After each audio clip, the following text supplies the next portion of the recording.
Yes Tuhan, is in your nature. Itu adalah selalu caramu Tuhan.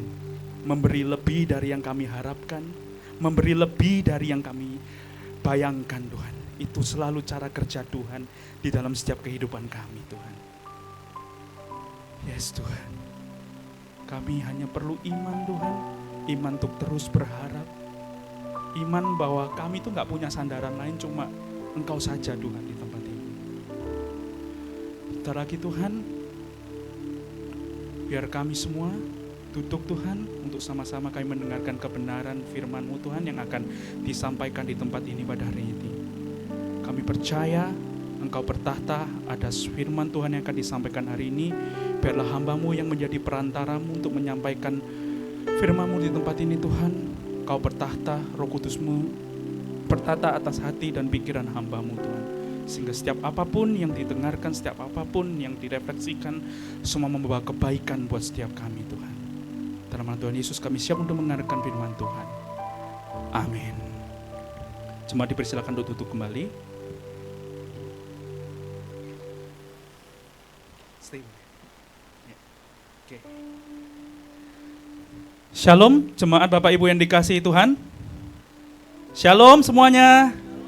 Ya, saya juga menyapa untuk Bapak Ibu yang ada di online pada hari ini. Walaupun tidak hadir onsite dan kita terpisah jarak, saya percaya Tuhan tetap berkarya luar biasa di dalam setiap kehidupan Bapak Ibu semuanya. Hari ini saya akan membawakan satu tema, yaitu tentang trusting God's timing atau percaya akan waktu Tuhan. Ya, kita akan belajar pertama itu dari kisah perjamuan di Kana ya. Mungkin Bapak Ibu sudah pernah mendengarkan tentang kisah ini, bagaimana Tuhan Yesus itu mengubah air menjadi anggur gitu. Nah, tapi saya ingin membawa Bapak Ibu untuk kita sama-sama lebih dalam, kita tuh bedah ayat tiap ayat ini, ternyata Tuhan tuh punya maksud loh, yang kita tuh bisa ambil maknanya buat kehidupan sehari-hari kita. Mungkin kita sama-sama baca ya. Saya akan bantu buat Bapak Ibu membaca. Pada hari ketiga, ada pesta perkawinan di Kana Galilea dan ibu Yesus hadir di situ. Yesus dan para muridnya juga diundang ke pesta perkawinan itu. Ketika mereka kekurangan air, ibu Yesus berkata kepadanya, "Mereka kehabisan air anggur." Yesus berkata kepadanya, "Apa urusanku dengan engkau, hai wanita? Saatku belum tiba."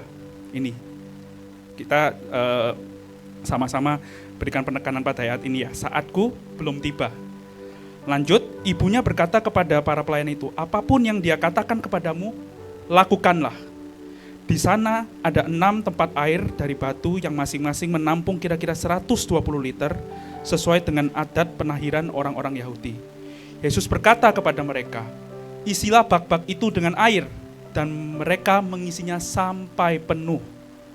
Lalu dia berkata, "Sekarang cedoklah dan bawalah kepada pemimpin pesta." Dan mereka membawanya. Seketika pemimpin pesta mencicip sekarang cedoklah dan bawalah kepada pemimpin pesta, dan mereka membawanya. Ketika pemimpin pesta mencicip air yang sudah menjadi anggur itu, dan ia tidak tahu dari mana asalnya, sementara para pelayan itu mengetahuinya, maka pemimpin pesta itu memanggil mempelai pria dan berkata kepadanya, "Setiap orang yang menyuguhkan air anggur yang baik lebih dulu. Sesudah mereka dipuaskan, barulah disuguhkannya yang kurang baik. Namun engkau menyimpan air anggur yang baik sampai sekarang." Inilah awal dari tanda-tanda mujizat yang Yesus lakukan di Kana Galilea, dan dengan ini dia menyatakan kemuliaannya, dan murid-muridnya percaya kepadanya. Sesudah itu dia pergi ke Kapernaum bersama ibunya dan saudara-saudaranya serta para muridnya, lalu mereka tinggal di sana beberapa hari saja. Oke, jadi dari kisah perjamuan nikah di Kana ini, kita tuh bisa lihat di ayat 2 ya, di ayat 4. Yesus berkata kepada ibunya, "Apa urusanku dengan engkau, hai wanita?" Ibunya loh yang minta tolong, karena tahu urgensi dari pernikahan ini begitu penting, bahwa di adat orang Yahudi itu kalau sampai kehabisan anggur, itu tuh malu, bener-bener aib lah buat yang mengadakan acara gitu. Tapi Tuhan Yesus berkata apa? Apa urusanku engkau hai wanita, dengan engkau hai wanita, saatku belum tiba. Nah, kita lihat di sini tuh Tuhan Yesus mau ngajarin apa sih? Kebutuhannya orang-orang di nikah itu kapan? Sekarang harus ada anggurnya. Tapi Tuhan Yesus berkata, belum waktunya, belum waktuku. Tapi apakah Yesus habis itu diam saja? Enggak. Tapi Tuhan Yesus itu apa? Minta untuk para pelayan itu mengisi kendi-kendi itu dengan air.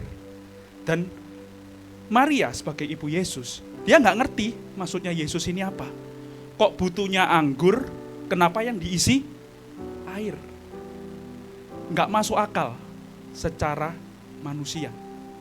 Butuhnya anggur diisinya air. Gitu. Tapi tetap dilakukan kan sama Maria. Tetap minta pelayan itu untuk mengisi kendi itu dengan air. Lalu pelayan-pelayan itu juga mengisi tempayan-tempayan itu sampai penuh. Ini hebatnya. Di saat mereka tidak mengerti apa maksud Yesus, tapi mulai dari ibu Yesus maupun orang-orang yang ada di situ, mereka tuh punya iman loh. Mereka tetap mengisi tempayan-tempayan tersebut sampai penuh.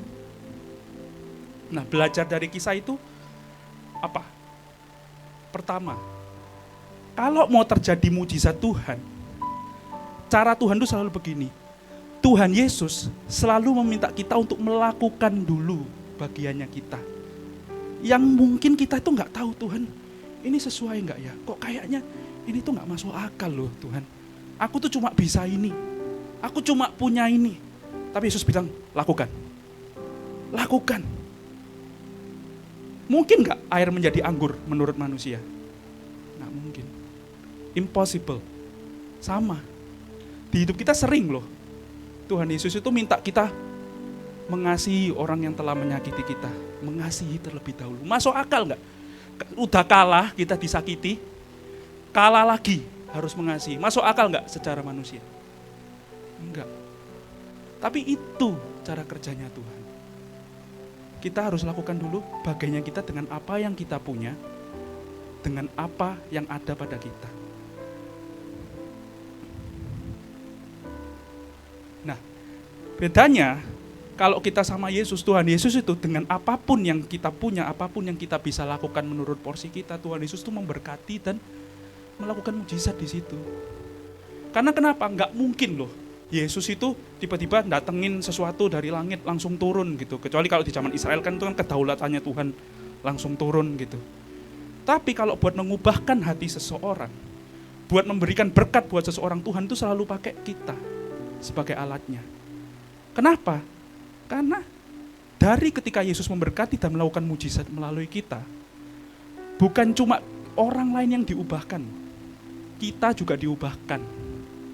Karena kita melangkah dulu dengan iman. Kan banyak nih, orang biasanya doa, Tuhan tolong ini. Tuhan minta tolong, Tuhan tolong datangkan pekerjaan ini buat aku Tuhan. Tuhan tolong ini sakit ini tolong disembuhkan Tuhan. Berharapnya tiba-tiba langsung jadi bless, Tuhan kasih. Bisa Tuhan, begitu bisa. Bisa banget. Cuma kebanyakan caranya Tuhan gak seperti itu. Inilah kenapa kadang orang itu twisted ya. Kayak maksudnya orang itu banyak yang salah kaprah sama caranya Tuhan. Kita datang ke dokter pada waktu kita sakit, itu cara Tuhan, bukan cara manusia. Kita pada waktu kita kehilangan pekerjaan, kita cari kerja kemana-mana, lempar CV kemana-mana, itu caranya Tuhan bekerja loh. Kenapa? Karena itu bersumber dari apa yang kita punya dulu, tapi kita serahkan sama Tuhan. Kita tuh berharap. Dan ini ya, Bapak Ibu bisa catat. Proses yang terjadinya seperti ini, yang mulainya dari kita yang menangis bercucuran air mata, tapi kita tetap ngandalin Tuhan, tetap berfirman sama Tuhan. Feelingnya, ketika Bapak Ibu mendapatkan itu semuanya, feelingnya tuh, pelajarannya itu akan tahan lama, bahkan mungkin sampai kekekalan. Bapak Ibu akan selalu ingat, dulu di saat itu aku butuh ini loh. Aku tuh gak punya apa-apa Tuhan. Aku masih sakit Tuhan. Aku kok tambah sakit Tuhan, hatiku Tuhan ngelakuin gini. Cuma ketika Bapak Ibu memenangkan hati orang lain, ketika Bapak Ibu sembuh, Bapak Ibu akan ingat setiap detik Bapak Ibu melalui itu gimana. Dan yang keluar dari mulut Bapak Ibu apa? Cuma rasa syukur. Cuma rasa terima kasih. Dan implikasinya apa? Itu implikasinya begitu positif. Ketika teman-teman Bapak Ibu melihat orang-orang yang melalui hal yang sama kayak Bapak Ibu, bukan bilang, cuma gini doang. Nanti Tuhan pasti tolong. Dah santai aja, enggak kayak gitu. Tapi Bapak Ibu akan apa? Sini. Aku dulu pernah ngalamin itu. Capek banget. Tapi Tuhan tolong aku. Orang kalau didengerin kayak gitu, berubah enggak hatinya? Berubah. Pengharapannya akan muncul enggak? Muncul. Itu loh Tuhan bekerja buat orang lain lewat Bapak Ibu. Cukup sesederhana itu. Kita itu memang diciptakan itu untuk merasa enggak mampu. Untuk merasa kita tuh enggak bisa apa-apa, itu wajar loh Bapak Ibu. Saya dulu berpendapat, saya itu ketika sekolah gini-gini semua saya harus tahu, saya harus bisa. Ujungnya itu akan kekecewaan, akan miss ekspektasi, dan jadinya akan menyakiti orang lain. Saya udah melaluinya. Jadi ketika Bapak Ibu alamin masalah, apa yang harus Bapak Ibu lakukan? Doa, diam, tetap lakukan bagian Bapak Ibu, punya pengharapan sama Tuhan. Dan ketaatan dan percaya walaupun gak mengerti, itu tuh diperhitungkan Tuhan begitu dalam loh. Walaupun kita gak ngerti, kenapa kok aku harus mengampuni orang? Gak masuk akal. Kalau bisa aku menang dong. Aku anak Tuhan, anak raja. Masa aku kalah sama orang lain? No. It's not how love works. Itu bukan bagaimana kasih bekerja. Tuhan ngajarin kita mengasihi dan melayani. Humility, kerendahan hati dan penundukan diri. Kita anak raja ya. Cuma bedanya kita sama anak raja di dunia kita tuh dilatih Tuhan untuk punya empati, kasih, melayani orang lain. Itu yang Tuhan mau di dalam kehidupan kita sambil menunggu waktunya Tuhan.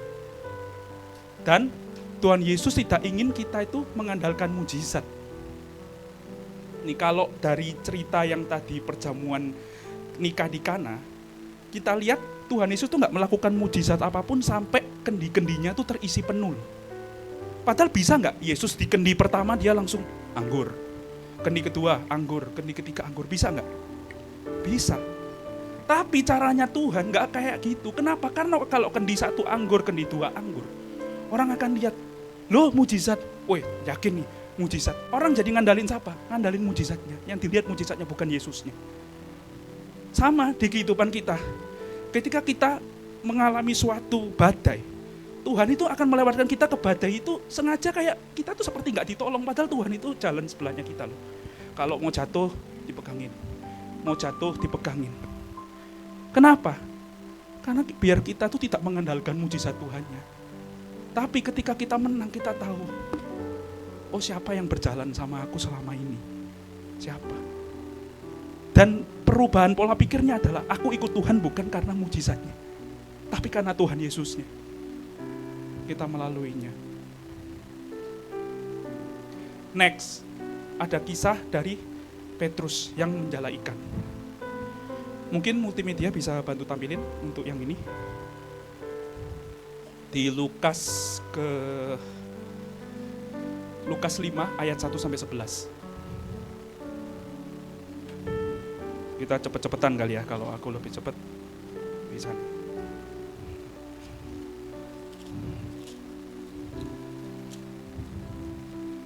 Ya, murid-murid Yesus, tentang kisah Petrus di Danau Galilea.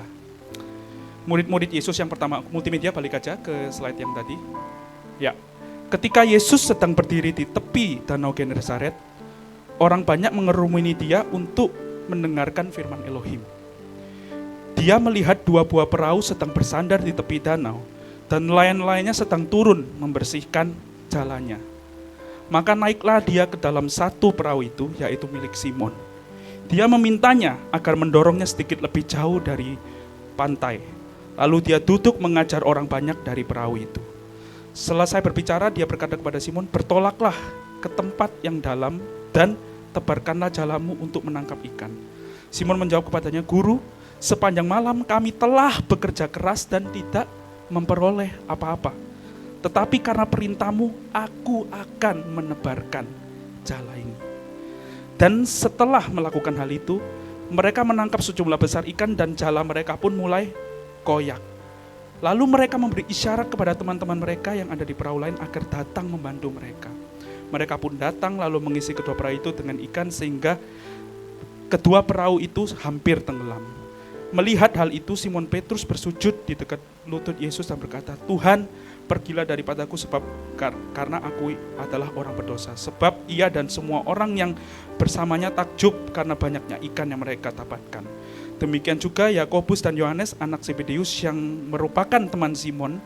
Dan Yesus berkata kepada Simon, jangan takut, mulai sekarang engkau akan menjala manusia. Sesudah menarik perahu-perahu itu ke darat, mereka meninggalkan sesuatunya lalu mengikut dia. Mirip kan Bapak Ibu kisahnya? Petrus udah bekerja keras siang dan malam, dia nelayan yang hebat, sudah sangat pengalaman. Yesus bukan anak nelayan, dia adalah anak tukang kayu. Logik gak Petrus ngikutin Yesus? Enggak kan? Anak tukang kayu ngerti tentang nangkep ikan. Petrus kalau dia ngikutin hikmatnya, nggak mungkin. Lu siapa anak tukang kayu lu nggak ngerti. Gue udah semalaman nih ambil ini, nggak dapet, nggak mungkin lah gitu. Tapi apa? Karena Petrus udah mengenal Yesus, dia berkata, karena engkau yang memerintahkan, maka kulakukan. Boleh balik ke slide yang tadi?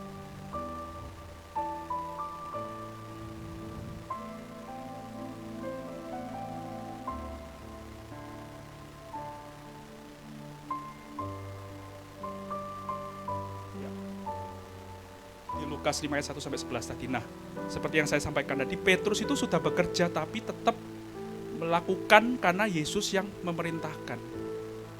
Sama di kehidupan kita, Bapak Ibu. Ketika kita mendoakan sesuatu, ketika kita berharap akan sesuatu, kita sebagai yang menjalani hidup, kita merasa kita tuh seperti yang udah paling tahu lah semua seluk-beluk kehidupan kita. Kita ngerti, oh jalannya kita ini harus ke sini gitu. Tapi Tuhan Yesus itu sering banget loh di kehidupannya kita tuh kisahnya tuh seperti ini. Kamu ke sana, ampuni orang itu misal. Atau kamu ke sana, coba kamu lamar kerja di situ.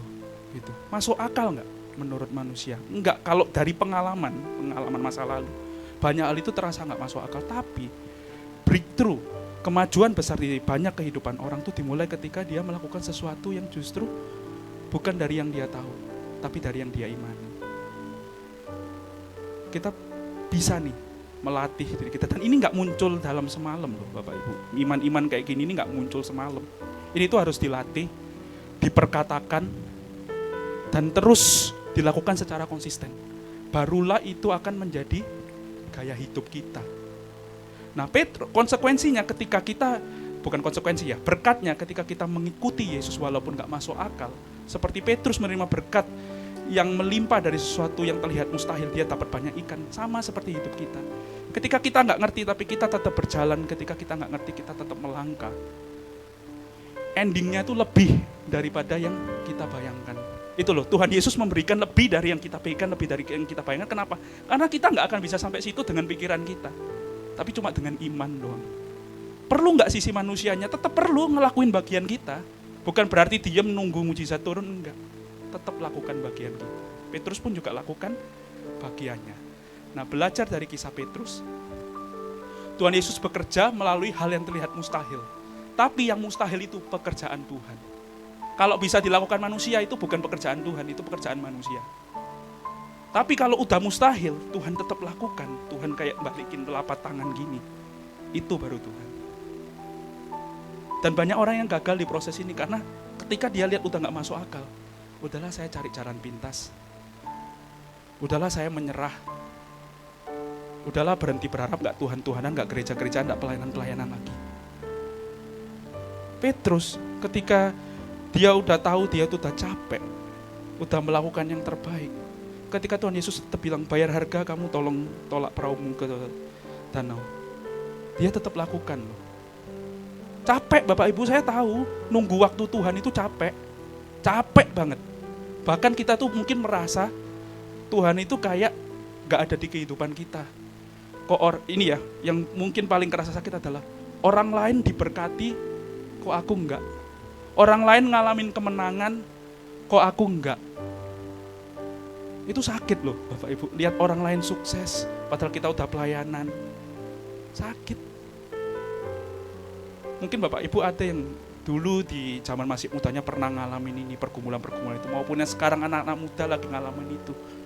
Tetap percaya, starting point dan ending dan finish point setiap orang itu beda-beda.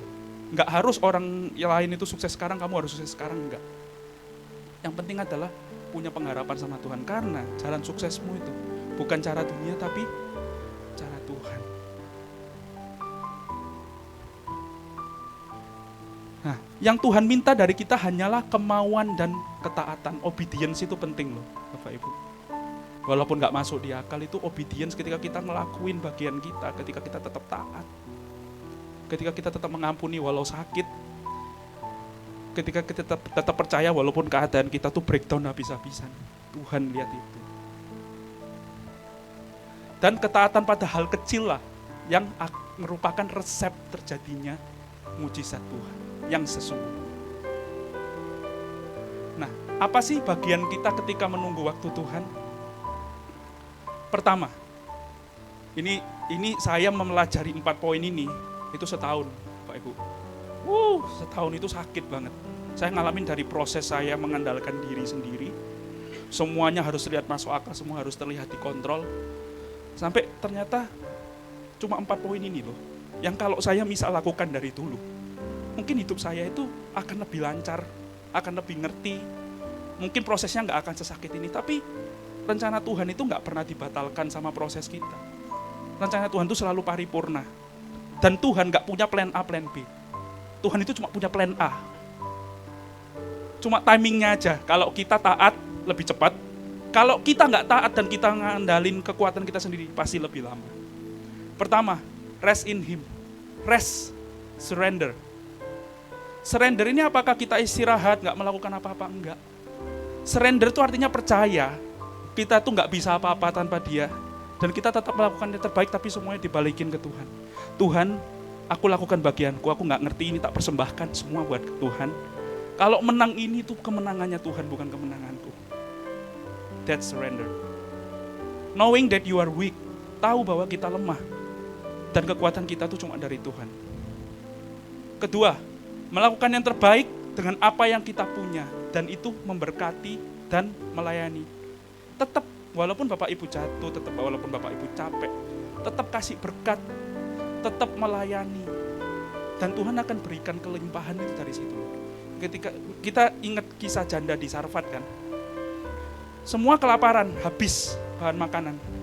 Tapi ketika Nabi Elia datang dan dia minta dari janda Sarfat itu, saya minta roti. Apakah janda Sarfat itu menolak? Enggak, dia tetap kasih rotinya. Memberi dari kekurangan. Ketika kita memberi dari kekurangan, Tuhan yang akan mencukupkan.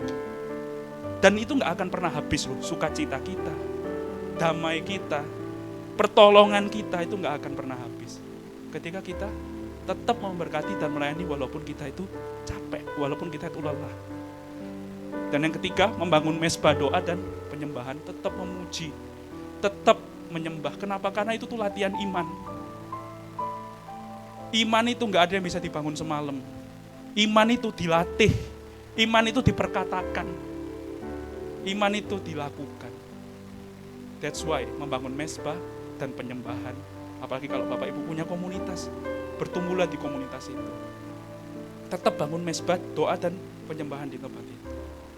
Dan yang ketiga, yang keempat, memperkatakan dengan iman dan percaya. Poin 4 ini Bapak Ibu, saya itu dapat revelation yang begitu luar biasa ketika saya dengar khotbah dari Joseph Prince. Beliau ngomong gini, kita manusia itu citranya Tuhan kan. Kita diciptakan serupa dengan Tuhan. Tuhan pada waktu menciptakan langit dan bumi dan segala isinya, yang Tuhan lakukan apa? Berfirman, jadi. Berfirman, jadi. Terang, jadilah. Jadilah. Manusia, jadilah. Semua itu cukup dengan firman dan terjadi. Gitu. Nah kita sebagai yang serupa, yang maksudnya citranya Tuhan itu pingin kita tuh juga punya pemahaman ini loh. Kita kalau percaya sesuatu, kita mengimani sesuatu, perkatakan. Percaya, perkatakan. Percaya, perkatakan. Tapi dengan dilandasi iman dan percaya sama Tuhan. Ketika kita memperkatakan iman itu akan jadi nyata. Walau sekarang kelihatan mustahil. Begitu hebat loh Tuhan kita. Ternyata kisah penciptaan itu, kalau kita tarik ke timeline sekarang, ternyata itu cuma hal itu yang perlu kita lakukan di tiap kehidupan kita. Beriman, perkatakan. Beriman, perkatakan. Perkatakan hal baik, perkatakan blessing. Perkatakan kasih. Dan itu akan terjadi di hidupmu dan juga hidup orang di sekitarmu. Believe, speak. Believe, speak.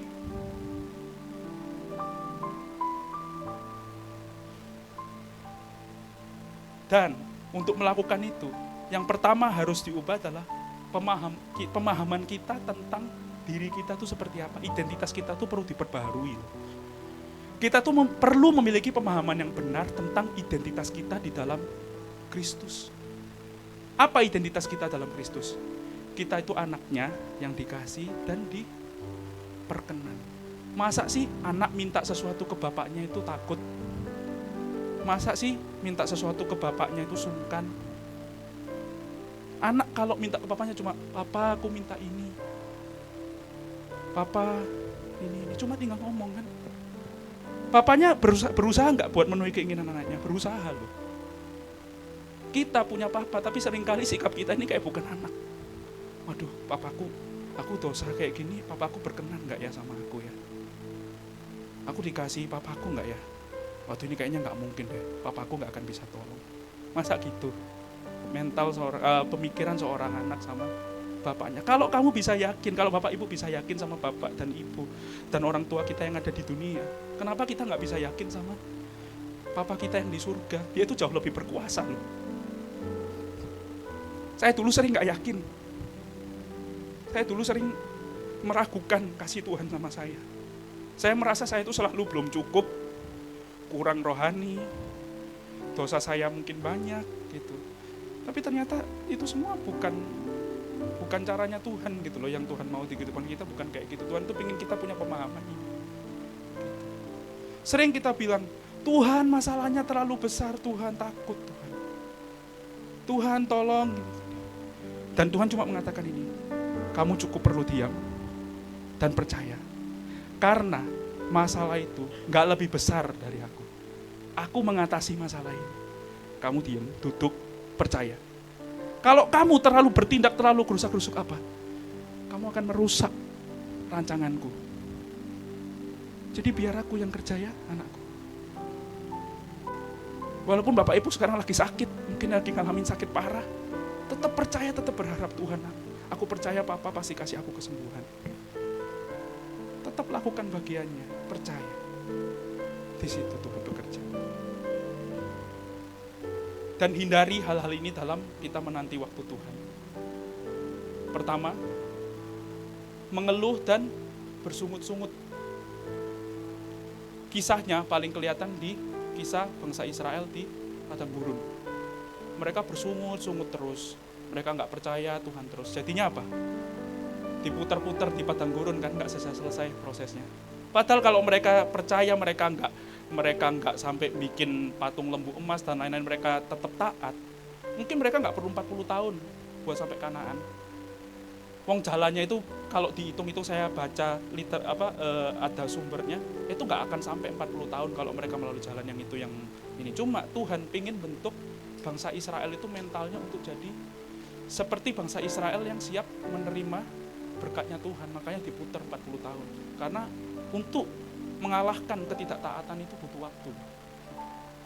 Kedua, membandingkan kehidupan kita sama orang lain. Ini, apalagi kalau orang-orang sekitar kita sekarang media sosial itu semakin banyak yang kita bisa mengakses apapun, kita semakin mudah membandingkan hidup kita sama orang lain. Dan itu tandanya kita tuh nggak percaya sama caranya Tuhan bekerja di kehidupan kita. Kalau kita selalu bandingin hidup kita sama orang lain.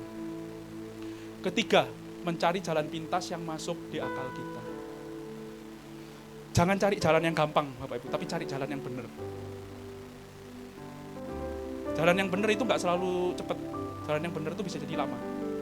Tapi bisa lebih cepat kalau kita nyerahin jalan yang benar itu sama Tuhan. Dan kita jalanin dengan caranya Tuhan.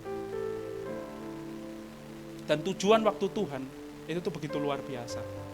Pertama, membuat kita menjadi pribadi yang siap untuk memanage berkatnya, to steward His blessing. Ini mungkin pernah saya sampaikan di khotbah saya sebelumnya, bahwa untuk kita menerima suatu berkat dari Tuhan, kita tuh terlebih dahulu harus jadi pribadi yang siap.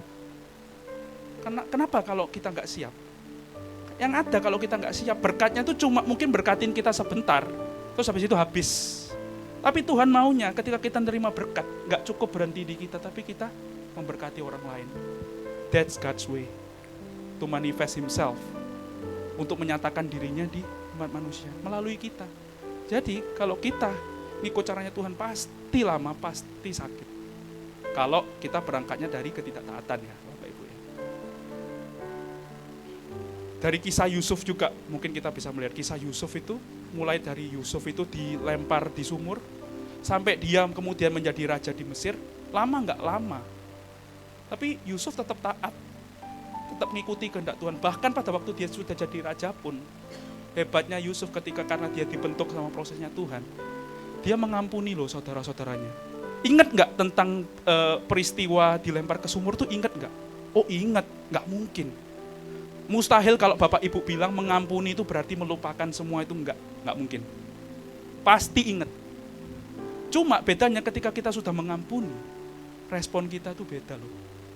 Karena yang kita alami sama Tuhan jauh lebih memberikan sukacita daripada penderitaan yang kita alami dulu. Dan itu kita nggak mungkin lupa loh.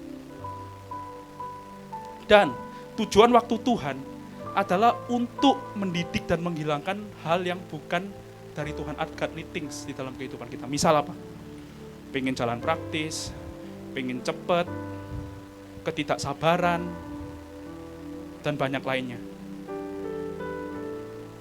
Dan melatih iman dan percaya kita bahwa kita itu nggak bisa melakukan apapun tanpa Tuhan. Benar-benar kebalikan kan cara kerja Tuhan sama manusia. Kalau proses di caranya manusia, kita tuh dilatih, kita di training buat kita bisa melakukan semuanya sendiri. Tapi kalau caranya Tuhan justru membuat kita semakin bergantung sama Tuhan. Makanya Tuhan bilang jalanku bukanlah jalanmu. Karena memang benar-benar gak bisa di logika. Kita diproses sama Tuhan buat jadiin kita bergantung sama Tuhan. Bukan buat kita ngerti ke depannya kita harus gimana semua dikendali kita. Enggak kayak gitu cara kerjanya Tuhan. Itu loh tujuan waktu Tuhan, buat bikin kita bergantung kayak benar-benar sama bapak sama anak. Tapi bedanya bapak sama anak ini itu kekal gitu loh. Mungkin orang tua kita akan meninggal suatu hari dan kita nggak akan melangkah bersama dengan orang tua kita. Mungkin mereka nggak akan bisa istilahnya menasehati kita lagi. Tapi bapak di surga ini, dia akan terus berjalan bersama kita loh. Makanya bergantung sama Tuhan. Dan proses Tuhan itu membentuk kita menjadi itu. Mungkin sebelum saya masuk ke kesimpulan, ada 3 quotes di sini, saya undang untuk teman saya yang mau kesaksian di hari ini. Boleh saudara Andre, boleh maju ke depan.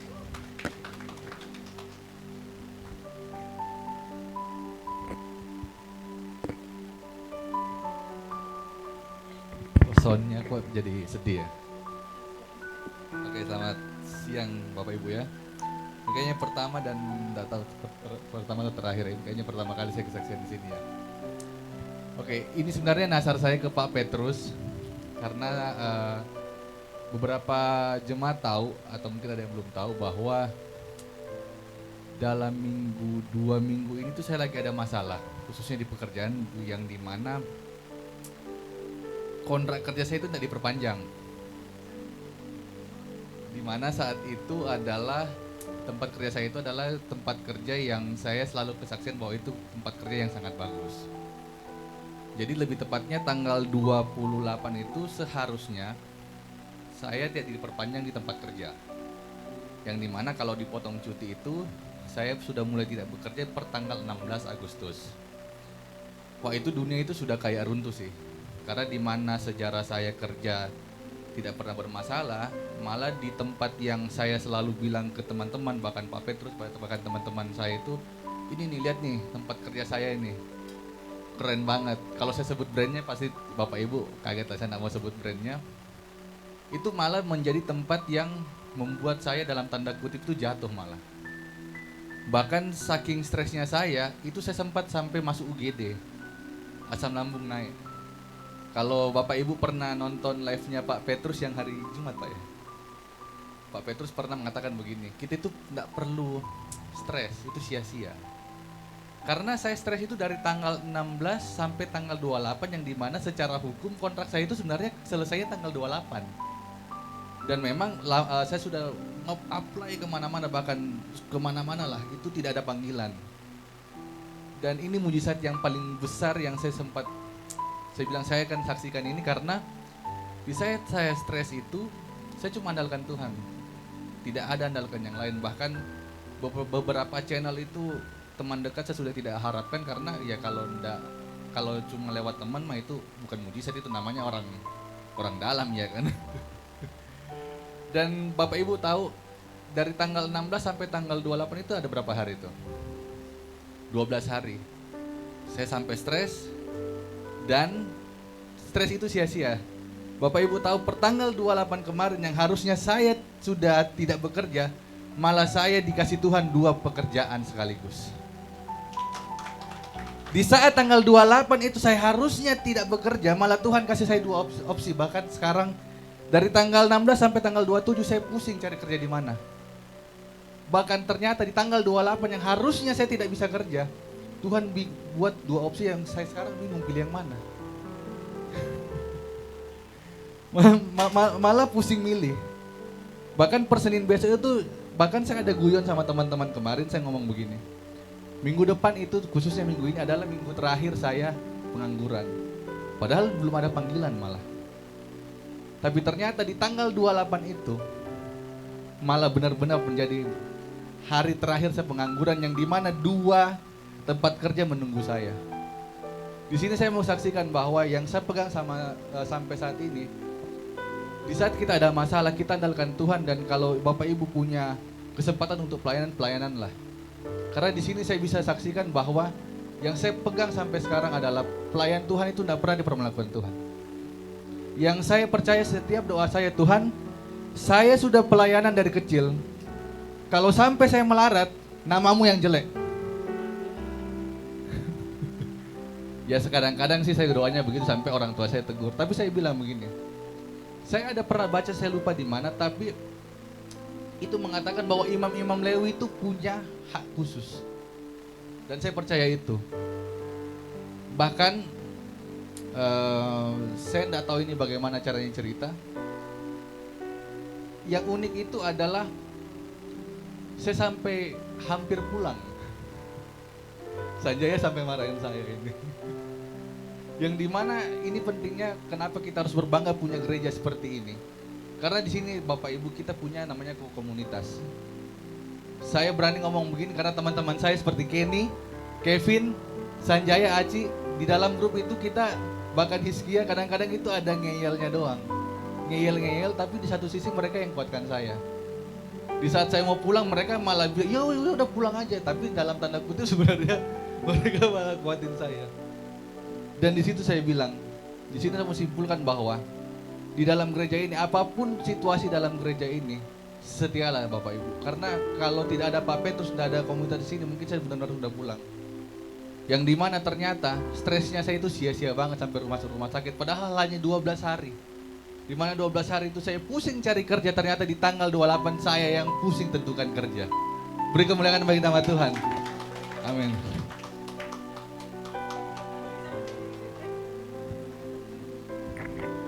Ya, saya mendampingi Andre di setiap prosesnya. Bahkan saya juga bantu Andre buat cari opsi-opsi kerjaannya. Tapi hebatnya Andre ini apa?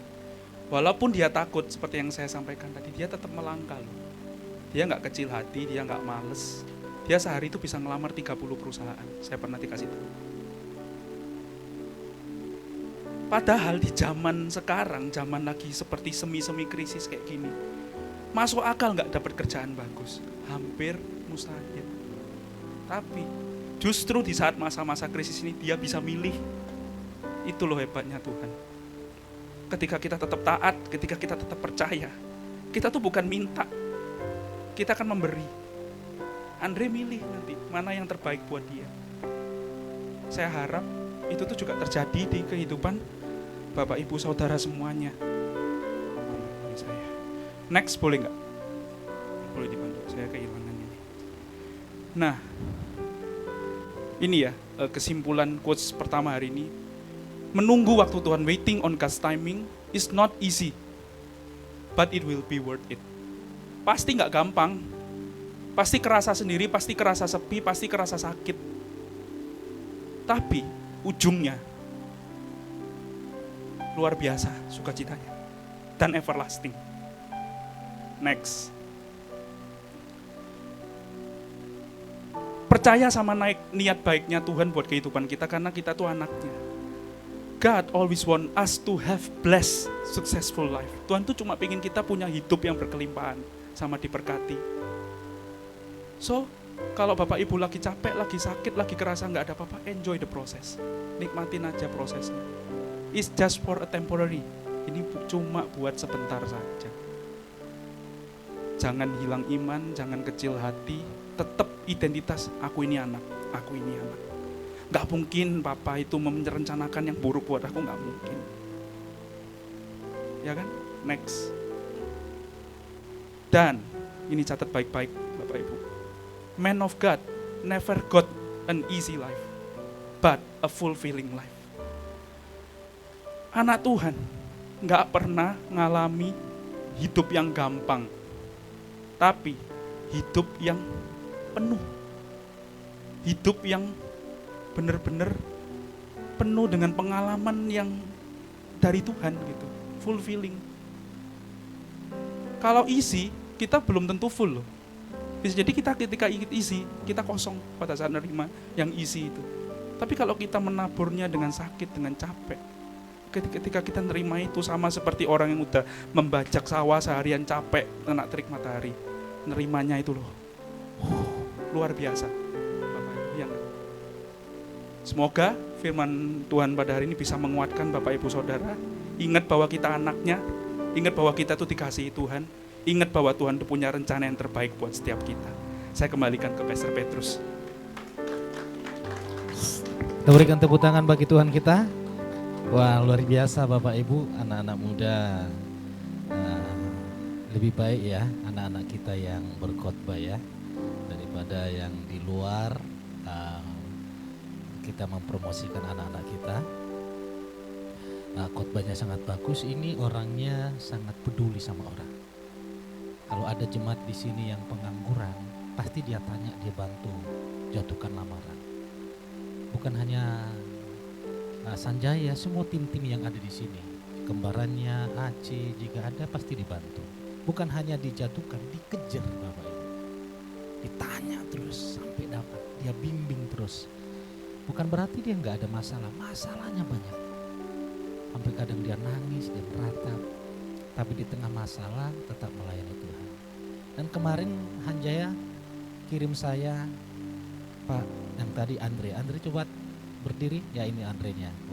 Nah, ini tepuk tangan buat Andre. Kemarin Hanjaya WhatsApp ke saya, Pak Andre kasih Hanjaya. Ya. Hanjaya WhatsApp ke saya, Pak ini perpuluhannya Andre. Saya lihat, saya nangis loh, saya tumpang tangan. Dia kasih perpuluhan 2 kali lipat dari sebelumnya. Padahal dia sudah tahu tanggal 28 ini dia pengangguran mulai.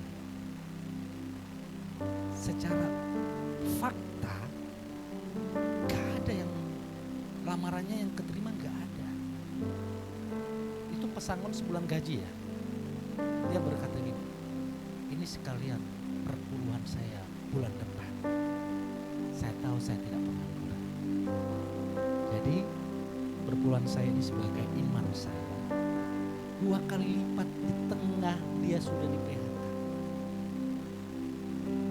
Orang yang beriman tidak akan dipermalukan.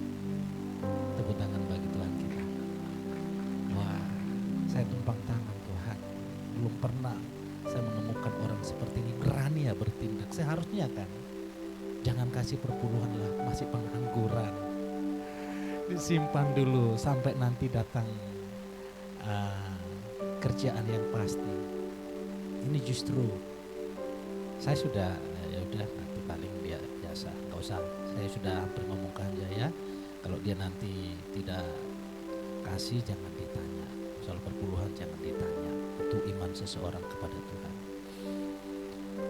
Tapi Bapak Ibu percayalah, tindakan-tindakan iman itu akan menjadi kenyataan di alam nyata, di fakta bahkan sejarah hidup Bapak Ibu. Amin. Firman Tuhan tadi itu kisah hidupnya Sanjaya yang mengalami bahwa ternyata bersama Tuhan itu yang penting melangkah saja. Amin. Apa yang dapat kita lakukan dengan maksimal.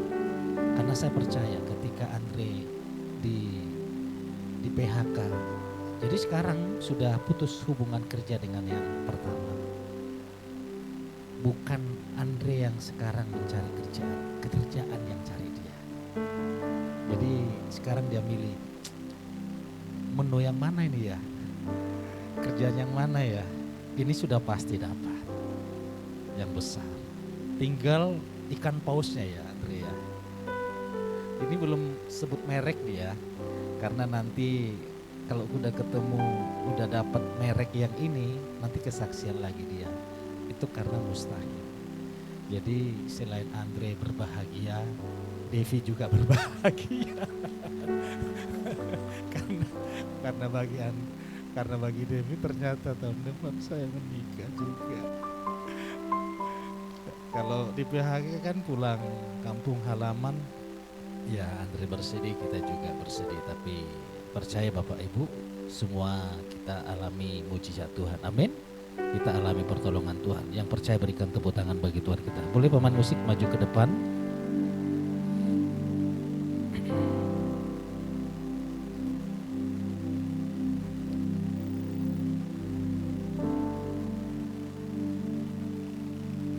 Masalah itu tidak akan menghancur hidup.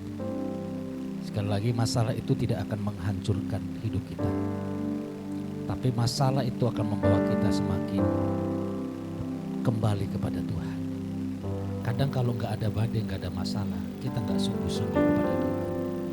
Tapi masalah itu membuat kita sungguh-sungguh kembali kepada Tuhan, melangkah bersama Tuhan dan mengandalkan Tuhan. Kau sungguh baik Tuhan. Mari jemaat Tuhan bangkit berdiri.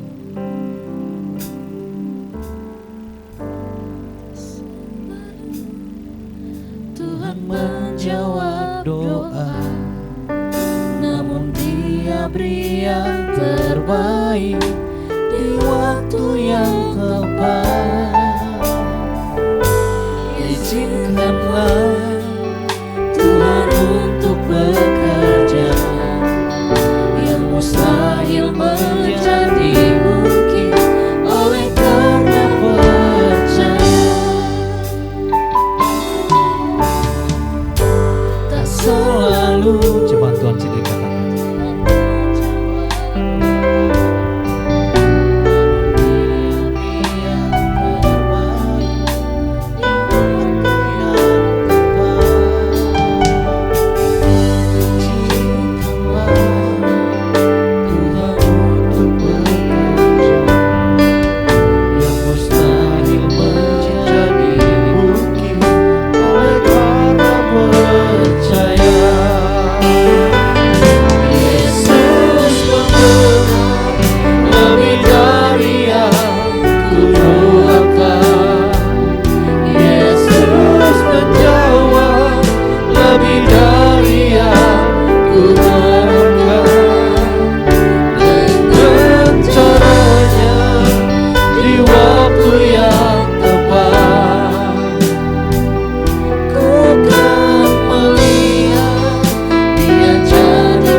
Tuhan, setiap pergumulan jemaat-Mu, Engkau turut campur tangan, bekerja mendatangkan kebaikan.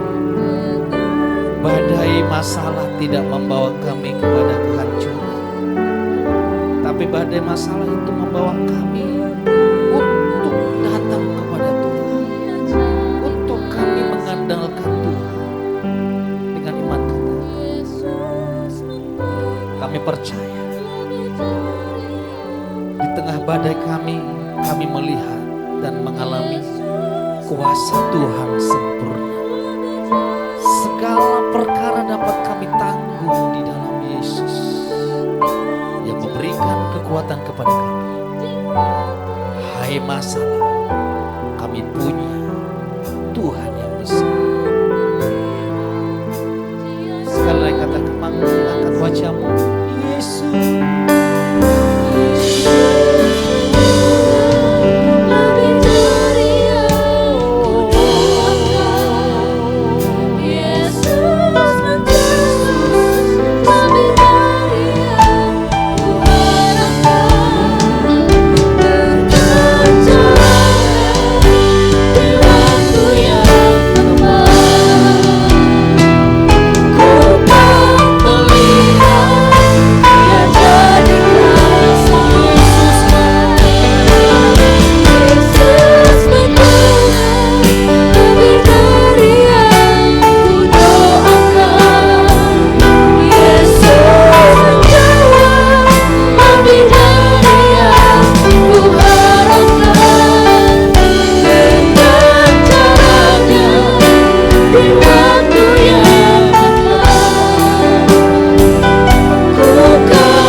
Untuk anak-anak-Mu yang sedang mengalami badai, mungkin badai keuangan, badai di dalam pekerjaan, badai di dalam penyakit.